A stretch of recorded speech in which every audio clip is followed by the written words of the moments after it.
I'd like to propose some thought shifts today. And to do that, I'm going to start with a personal story.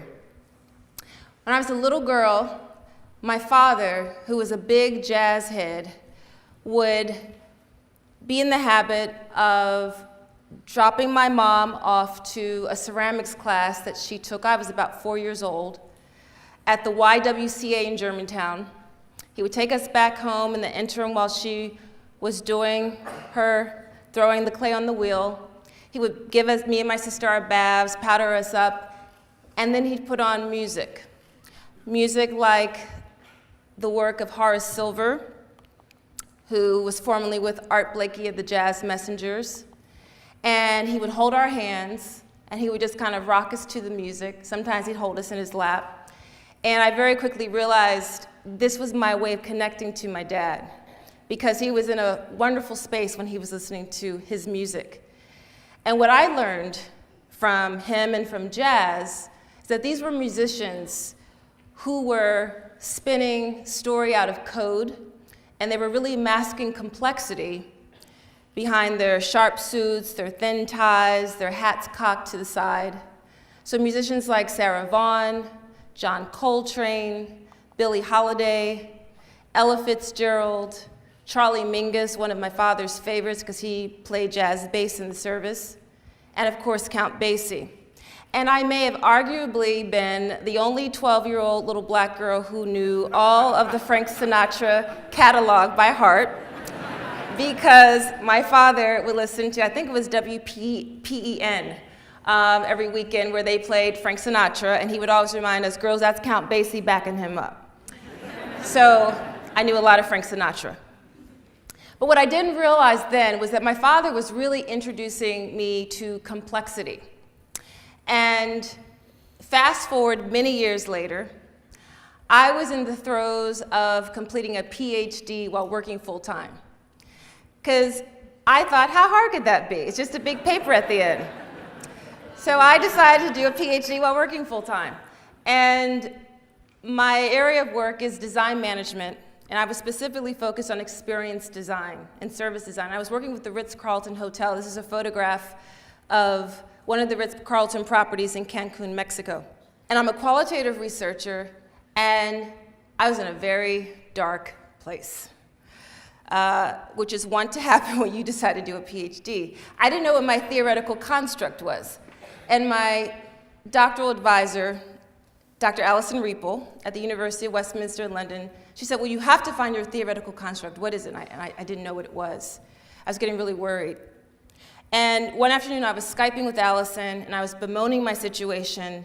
And then I said, but you know, the thing is, in all my interviews, there's all these comments from the employees at the Ritz-Carlton about how when it really works, when they're really working well together, it flows.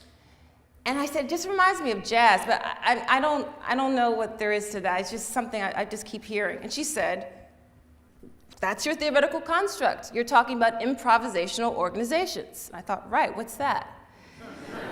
I didn't know there was a whole body of work dedicated to looking at improvisation as a way of understanding organizational behavior and organizational design.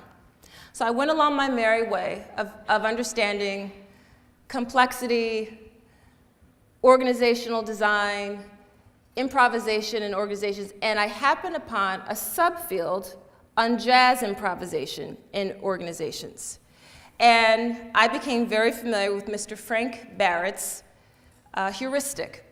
And I'm going to go through his heuristic so you can see some of the commonalities between the way jazz musicians perfect their craft and the way organizations might optimize their work. So the 7 principles are these: provoking competence, embracing errors, minimal structures, distributive task, retrospective sense-making, hanging out, and soloing and supporting. So the first one, provoking competence. So, provoking competence is what we see jazz musicians do all the time. They'll do a little riff, they'll step back, they'll let another musician come and see if they can top that. And in our work environments, if we allowed each other to riff a little bit, such as what Google did when they had the 20% rule, the 20% day, where 1 day a week of every 5-day week, they allow their employees to work on anything they wanted. Tinker, twiddle around, swap ideas, collaborate. And one of the outcomes of that 20% rule was Gmail. The second is embracing errors. So in my work at Philadelphia University, I'm director of the Strategic Design MBA program, where we use design thinking and systems thinking as a way to teach business marketing, leadership, management, etc. And we value and really try to help our students embrace failure as a way to get to the next level. So at the Ritz-Carlton Hotel, they actually have a structure in place to help people embrace failure and mistakes. And they have a mnemonic called Mr. Bivs. Mistakes, revisions, breakdowns, inefficiencies, and variations. And so every day, at every staff meeting all around the world, people share their failures. And my students and I were in Finland last week, and Estonia, and we visited an amazing company called Velvet Creative Alliance, where they've actually documented their failures and their mistakes. So it's not only they're talking about it organizationally, but they're putting it out there for the world to see and sharing how they're learning from those mistakes. The third principle in Barrett's 7 is this idea of minimal structures. The idea that you can have something that's not quite finished, that's a skeletal version of what you want people to then build upon. So one interpretation of that are those organizations which value prototyping and use a lot of prototypes. And a common prototype that we see often now are pop-up shops and pop-up retail. So if any of you are familiar with Smack Parlor in Old City on Market Street, Smack Parlor, when they were trying to think through how would they expand their brick and mortar real estate space, they found it was too cost prohibitive. They were really creative. They took their show on the road in a food truck, and so now Smack Parlor is mobile. And it's a way to prototype services, it's a way to prototype new product. The fourth piece in Barrett's 7 is distributed tasks, the idea of shaking things up a bit, not working how you typically work. And one great example of that is Amtrak has now devoted some of their lines, their rail lines, their rides, as a platform for riders in residence. So you could take a line, I don't know, from Boston down to Florida or across the Northwest and practice your writing. So you're distributing the way you typically work, and you get some interesting outcomes. The fifth principle in Barrett's 7 is retrospective sense-making. The fashion industry is expert at this, and I've done a lot of work on something that I and two colleagues, Valerie Jacobs and Johanna Blakely, we call fashion thinking. And in retrospective sense-making, you're borrowing from the past to make something new. It's kind of tapping into Levi-Strauss's idea of bricolage and the bricoleur. So the fashion industry offers a great model. The sixth principle in Barrett's 7 is this idea of hanging out.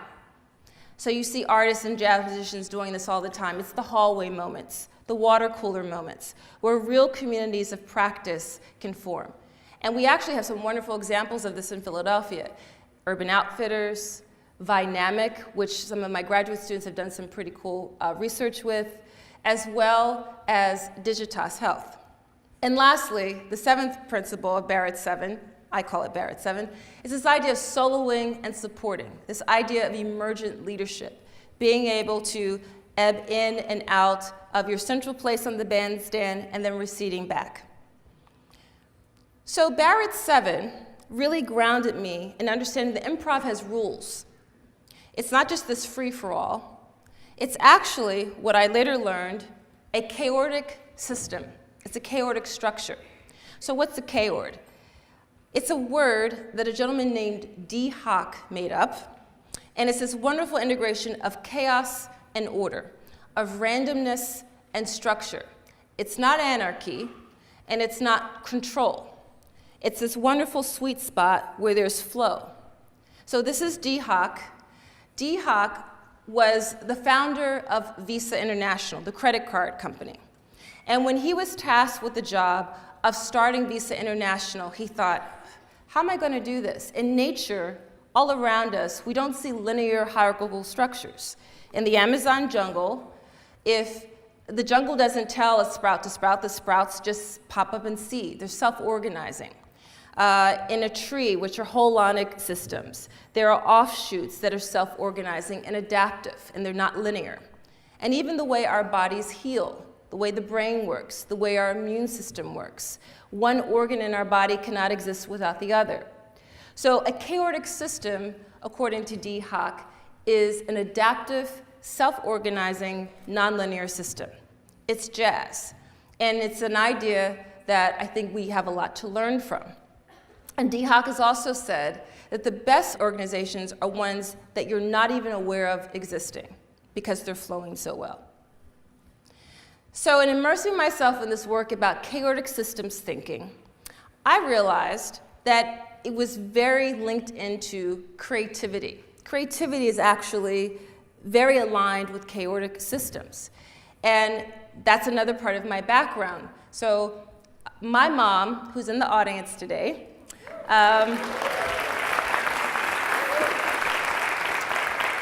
my mom was a little concerned about me when I was, again, about 4 years old. I was a klutz.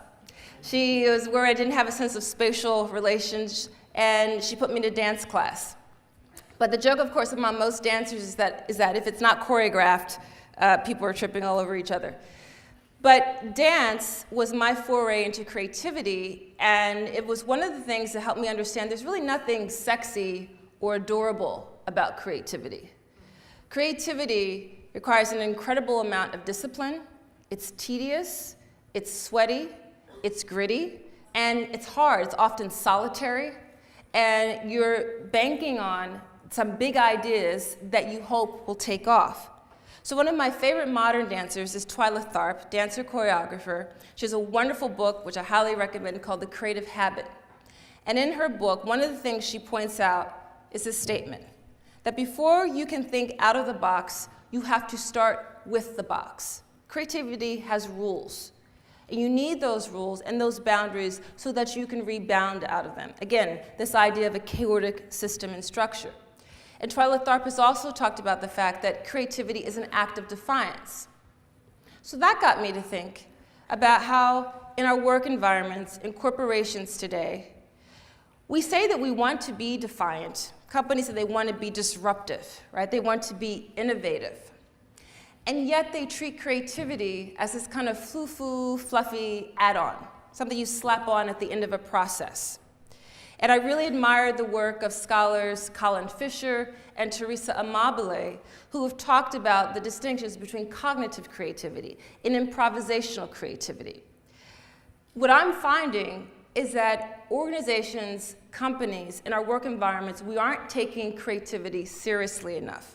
As Charlie Mingus, the jazz bassist, once said, making the simple complicated is commonplace, but making the complicated simple, awesomely simple, that's creativity, and that's really hard to do.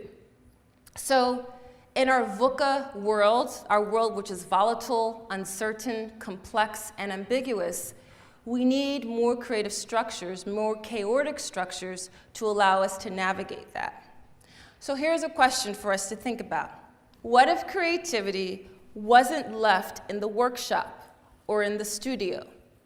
But what if creativity was part of our everyday work? In order to think about that more fully and thoroughly, we have to go back to the way we educate.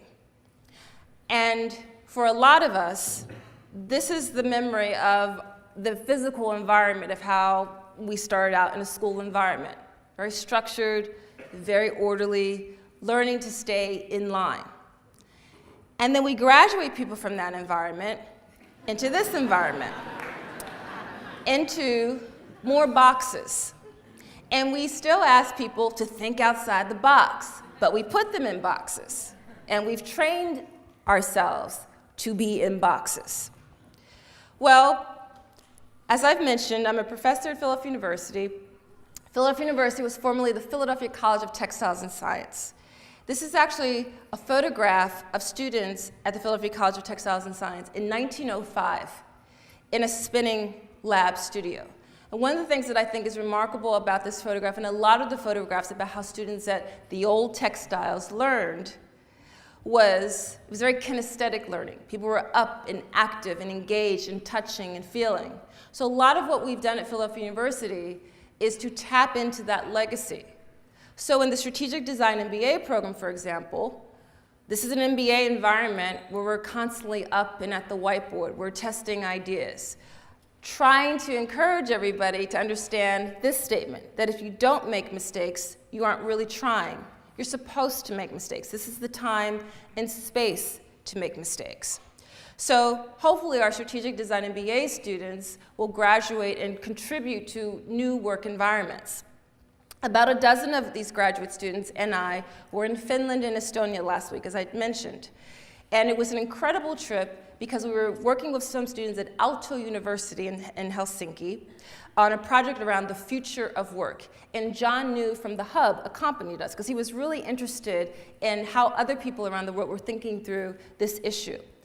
And some of the things we learned as we were thinking through the future of work were things that we were projecting could possibly happen, were things such as more humble leadership, the role of story in creating more meaningfully to people, perhaps a blurred boundary between our workspaces and our learning spaces, perhaps even a return to an apprenticeship model, as well as less of an importance on where we work, because digital platforms are now making for a lot of you already to work very flexibly, but more of pondering the question of why we work. So kind of hearkening to Simon Sinek's Golden Circle. So I'm going to put forth that the future of work and learning will look more like jazz. And if it looks more like jazz, that means we'll have more emergent leadership. There'll be more adaptive processes. We will be more servant experts with each other. We'll know how to recede to the back and go up front when necessary. We will understand improvisation and value it and create places and spaces in our work environments. We will allow for self-organizing in our companies, if they're going to be called companies. We will be ambiguous friendly. A lot of my work now in research is understanding how do we help students to navigate ambiguity? How do we help them to get comfortable with it? We will curate our education and our work. We will embrace being bricoleurs and making something new from the old. We will understand that collage is a value because there's not a whole lot that's essentially new anymore. It's all in how we recombine it. We'll understand that the workspace is sacred, and jazz musicians on the bandstand embrace that idea because in jazz, in improvisation, you're neither in the past nor in the future, you are exactly in the moment, and that's a sacred space. And to view our work as that will be remarkable. We'll value mistakes. So I started out referencing a Horace Silver album from 1961, Doing the Thing. And Horace Silver was a favorite of my dad's.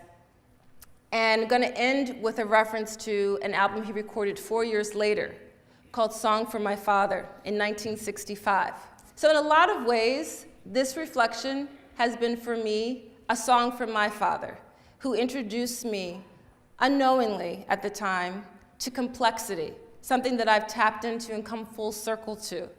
And I hope that sharing these ideas with you all will be in some ways a ballad for the future of work. Thank you.